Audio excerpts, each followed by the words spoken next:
नमस्कार, TV9 मराठीमध्ये आपल्या सगळ्यांचं स्वागत. मी निखिला. पाहतोय देश महाराष्ट्र आणि बुलेटिनची सुरुवात आजच्या मोठ्या बातमीनं. लोकसभा निवडणुकीवरून ठाकरे गटाने महायुतीवर हल्लाबोल केला आहे. भाजप हा हवेतला पक्ष आहे. कुबड्यांचा आधार घेऊन उभा असलेला पक्ष 45 जागा जिंकण्याची भाषा करतो, हे हास्यास्पद असल्याचा टोला संजय राऊतांनी लगावला आहे. दरम्यान यानंतर देशात फक्त मोदींची हवा असं म्हणत फडणवीसांनी पलटवार केलाय.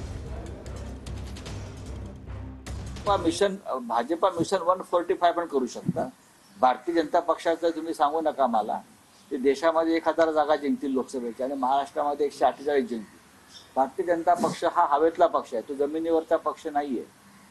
जे पक्ष 2 कुबड्यांवरती उभे आहेत, मिंदी आणि अजित पवार, त्यांनी 45 जागा जिंकण्याची भाषा करावी हास्यास्पद आहे. तुम्ही स्वतःच्या ताकदीवर बोला. तुम्ही कुठे आहात? हे सर्वे वगैरे बाजूला ठेवा. मी सांगतोय महाविकास आघाडीच्या वतीनं प्रत्येक सर्वेचा सन्मान करतो, पण ए वोटर असो, बी वोटर असो, सी वोटर असो, डी वोटर असो, ई वोटर असो का झेड वोटर असो, हे लक्षात ठेवा, फक्त मोदीजींची हवा आहे. जनतेने ठरवून टाकलेलं आहे मोदीजींनाच वोट द्यायचे. त्यामुळे लोकसभेमध्ये आम्ही 40च्या पार जाणार म्हणजे जाणारच.